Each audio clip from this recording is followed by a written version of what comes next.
Explíqueme cuáles son las implicaciones de que esto sea un acto legislativo, es decir, una reforma constitucional. ¿Qué conlleva, qué diferencias tiene con un proyecto de ley común y corriente? Bueno, aquí estamos reformando la Constitución, el artículo 49 de la Constitución, y por eso este es un proyecto que tiene, digamos, unas dificultades mayores en el Congreso de la República, porque una ley normal tiene 4 debates, 2 en la Cámara, 2 en el Senado. Para reformar la Constitución y poder dar garantías de que uno no va a meter cualquier cosa en la Constitución, el procedimiento nos obliga a tener 8 debates, es decir, 4 debates en Cámara, 4 debates en Senado. Y por eso este proyecto va a tener, digamos, un tránsito complicado. Además, en los últimos 4 debates necesitamos tener mayorías calificadas. Es decir, si no sacamos un cierto número de votos, en la Cámara creo que son 95 votos, el proyecto queda inmediatamente hundido. Así saquemos 94 versus 20, el proyecto queda hundido. Se necesita un mínimo número de votos para que se apruebe. Pero yo siento que lo vamos a lograr, porque a pesar de la dificultad del trámite y a pesar de la necesidad de tener un número de votos muy alto, creo que este Congreso de la República está dando muestras de que hay una transformación, de que nos hemos vuelto, si se quiere, más liberales, más progresistas, y en ese sentido tengo la fe de que el Congreso lo apruebe.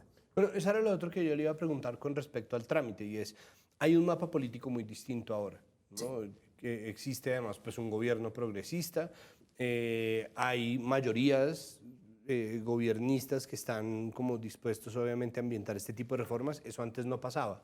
Hábleme un poco de esa diferencia, usted fue representante de la Cámara en el periodo legislativo pasado, lo está haciendo en este, ¿cómo se siente ese ambiente? ¿Cómo se sabe que hay ambiente para poder pasar una reforma de esta naturaleza? Bueno, pues esa respuesta es muy simple, es numérica, puramente numérica. Yo les pongo el siguiente ejemplo. La primera vez que radicamos este proyecto en el año 2019, perdimos en la comisión, que es el primer debate, siempre se da en una comisión. Perdimos por 3 votos.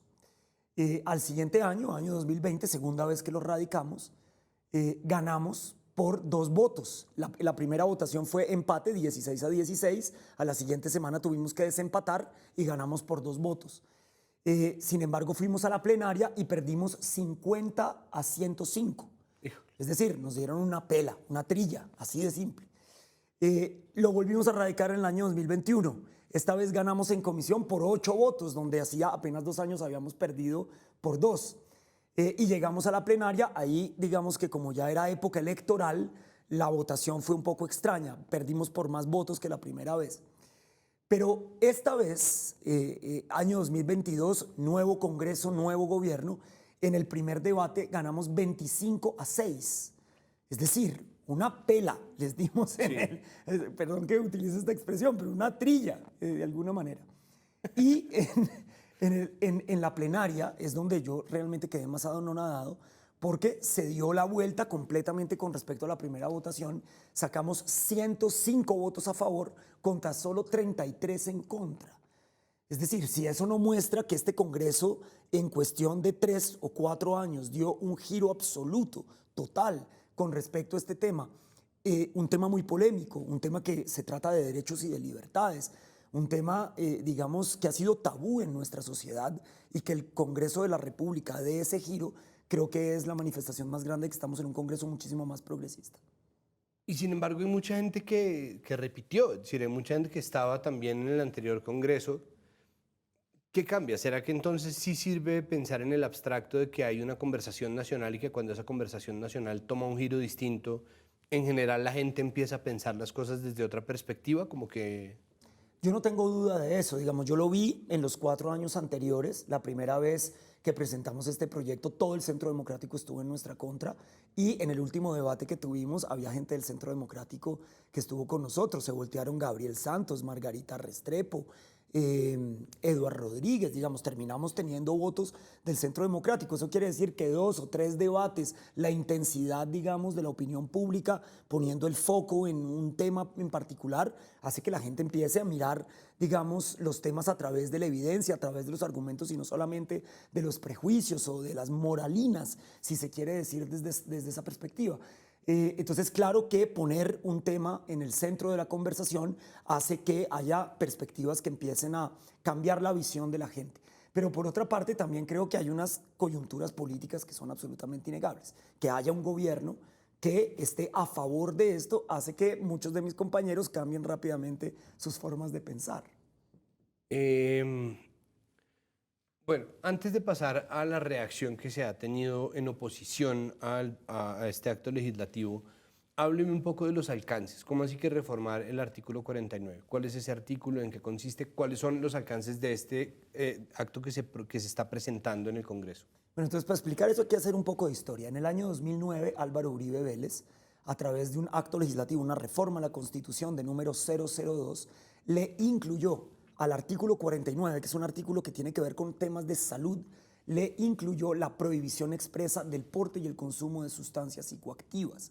Esto como una forma de tratar de hacerle contrapeso a toda la línea jurisprudencial que ha dictado la Corte Constitucional, la Corte Suprema de Justicia y el Consejo de Estado, además de la Ley 30 de 1986. ¿Por qué hago este recuento? Desde 1986 en Colombia es legal tener la dosis mínima de marihuana y de otras sustancias. Es legal cultivar hasta 20 plantas de marihuana por persona para el consumo personal, que eso son bastantes plantas, de ahí sale una, digamos, cantidad de marihuana importante. Y en el año de 1993, Carlos Gaviria Díaz, en una sentencia famosísima, dijo que los colombianos tenemos derecho al porte y al consumo de la dosis personal en conexidad con nuestro derecho al libre desarrollo de la personalidad. Entonces, eso a Álvaro Uribe nunca le gustó y trató de alguna manera de ponerlo en la Constitución para intentar hacer que la Corte no pudiera de alguna manera continuar con esa línea jurisprudencial. Entonces, nosotros, ¿qué le hacemos a ese artículo 49? Nos aprovechamos de alguna manera de que Álvaro Uribe puso esa frase en la Constitución para hacerle una excepción que cree un mercado legal del cannabis. ¿Por qué razón? Porque decimos, exceptuamos de lo que dice el inciso anterior, es decir, la prohibición expresa de Álvaro Uribe, al cannabis en lo que tiene que ver con el porte, consumo, venta, distribución, que se podrá hacer a través de un proceso de licenciamiento. Es decir, si este acto legislativo se aprueba, los colombianos que quieran montar un negocio de cannabis podrán ir a pedir una licencia, como se hace, por ejemplo, cuando uno va a montar un bar, pide unas licencias y si le entregan la licencia, pues inmediatamente puede comercializar cannabis de manera legal.